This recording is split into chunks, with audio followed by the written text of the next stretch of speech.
La paz del Señor, querido hermano y querida hermana. Lectura del profeta Jeremías, capítulo 26, versículo 11 al 16, punto 24. En aquellos días los sacerdotes y los profetas dijeron a los príncipes y al pueblo: este hombre es reo de muerte, porque ha profetizado contra esta ciudad, como lo habéis oído con vuestros oídos. Jeremías respondió a los príncipes y al pueblo: el Señor me envió a profetizar contra este templo y esta ciudad las palabras que habéis oído. Pero ahora enmendad vuestra conducta y vuestras acciones. Escuchad la voz del Señor, vuestro Dios, y el Señor se arrepentirá de la amenaza que pronunció contra vosotros. Yo por mi parte estoy en vuestras manos. Haced de mí lo que mejor os parezca. Pero sabedlo bien, si vosotros me matáis, echáis sangre inocente sobre vosotros, sobre esta ciudad y sus habitantes. Porque ciertamente me ha enviado el Señor a vosotros a predicar a vuestros oídos estas palabras. Los príncipes del pueblo dijeron a los sacerdotes y profetas: este hombre no es reo de muerte, porque nos ha hablado en nombre del Señor nuestro Dios. Entonces Ahicam, hijo de Safán, se hizo cargo de Jeremías para que no lo entregaran al pueblo para matarlo. Salmo 68. Escúchame, Señor, el día de tu favor. Arráncame del cieno que no me hunda. Líbrame de los que me aborrecen y de las aguas sin fondo. Que no me arrastre la corriente, que no me trague el torbellino, que no se cierre la poza sobre mí. Yo soy un pobre malherido, Dios mío, tu salvación me levante. Alabaré el nombre de Dios con cantos. Proclamaré su grandeza con acción de gracias. Miradlo los humildes y alegraos. Buscad al Señor y vivirá vuestro corazón. Que el Señor escucha a sus pobres, no desprecia a sus cautivos. Secuencia del Santo Evangelio según San Mateo, capítulo 14, versículo 1 al 12. Repito, Evangelio de San Mateo, capítulo 14, versículo 1 al 12. En aquel tiempo oyó el virrey Herodes lo que se contaba de Jesús, y dijo a sus ayudantes: este es Juan Bautista que ha resucitado de entre los muertos, y por eso los poderes actúan en él. Es que Herodes había mandado prender a Juan y lo había metido en la cárcel, encadenado por motivo de Herodías, mujer de su hermano Felipe, porque Juan le decía que no le estaba permitido vivir con ella. Quería mandarlo matar, pero tuvo miedo de la gente, que lo tenía por profeta. El día del cumpleaños de Herodes, la hija de Herodías danzó delante de todos, y le gustó tanto a Herodes que juró darle lo que pidiera. Ella, instigada por su madre, le dijo: dame ahora mismo en una bandeja la cabeza de Juan Bautista. El rey lo sintió, pero por el juramento y los invitados ordenó que se la dieran, y mandó decapitar a Juan en la cárcel. Trajeron la cabeza en una bandeja, se la entregaron a la joven, y ella se la llevó a su madre. Sus discípulos recogieron el cadáver, lo enterraron y fueron a contárselo a Jesús. Hermanos y hermanas, la triste historia, pero también el extraordinario testimonio de Juan Bautista, porque el martirio de Juan Bautista básicamente y fundamentalmente es por denunciar un adulterio, el adulterio del virrey Herodes con Herodías, la mujer de su hermano Filipo. Esta denuncia, esta realidad de pecado, hace que esta mujer le coja rabia a Juan Bautista.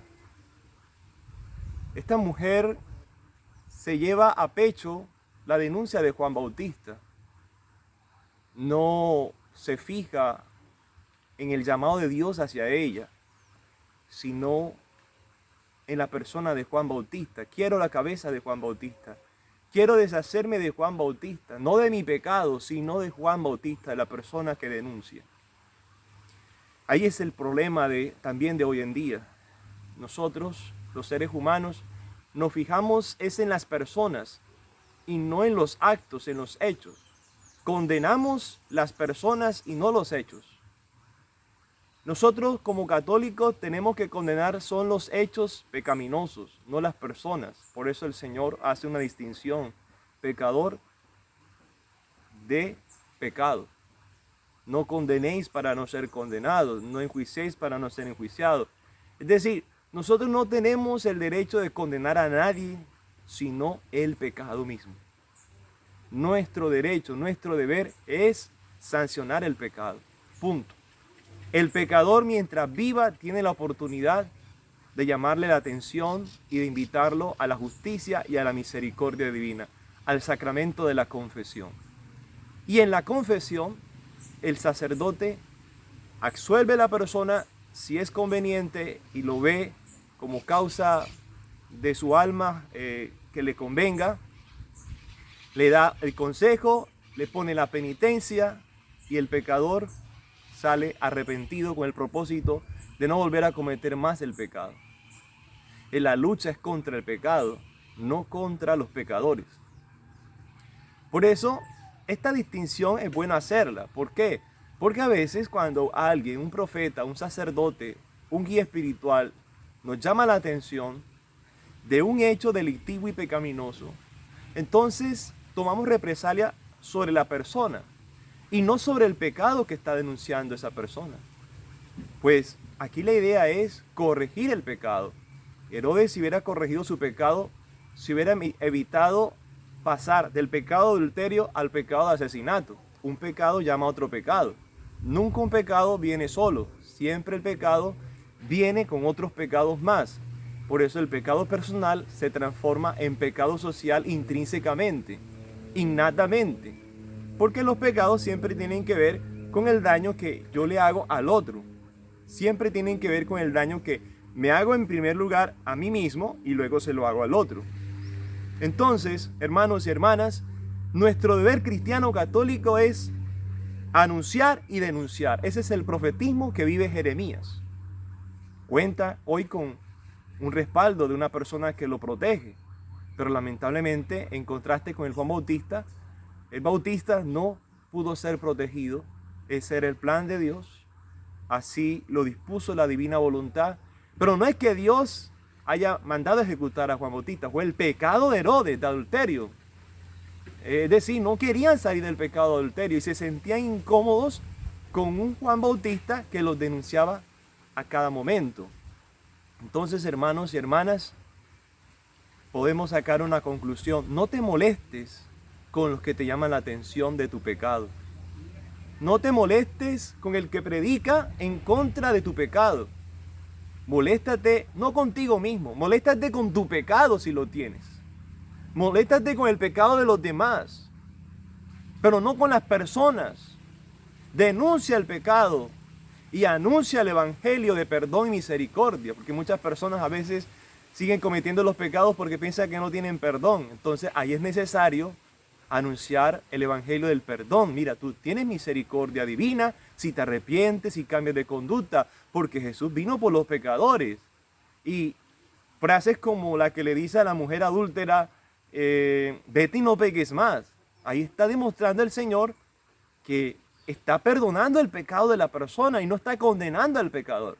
Nosotros no condenamos al pecador, al contrario, le damos esperanza de que al convertirse, al transformarse, al cambiar de vida, va a ganarse el cielo.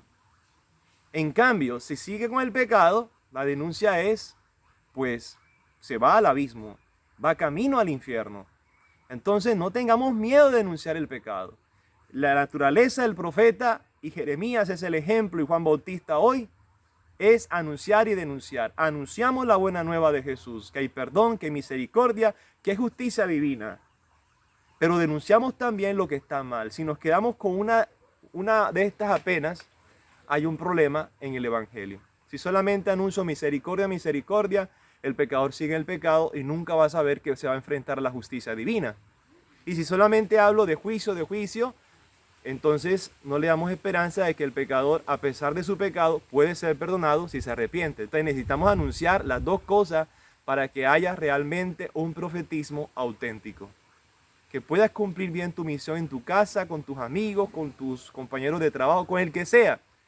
Nosotros como cristianos católicos No podemos conseguir amistades a costilla de la verdad, pagando el precio de la apostasía de la verdad. No. Nosotros, nuestro deber es anunciar y denunciar, independientemente de lo que venga. Y Jesús eso es lo que nos enseña con su vida. Él denunció y anunció y le tocó la cruz. Nosotros no vamos a ser superiores a Él. Que Dios nos dé valentía para que en medio de lo que está sucediendo en este mundo tan corrompido, tan oscurecido por tantos pecados como aborto, homosexualismo, etcétera, Dios nos dé la valentía de decirle al otro por caridad y por misericordia, decirle al otro la verdad de Cristo, que lo ama, pero necesita convertirse. Que Dios te bendiga. Que la Reina de la Paz te conceda su bendición maternal. En el nombre del Padre, del Hijo y del Espíritu Santo. Amén. Que tengas un feliz sábado dedicado a nuestra Madre del Cielo.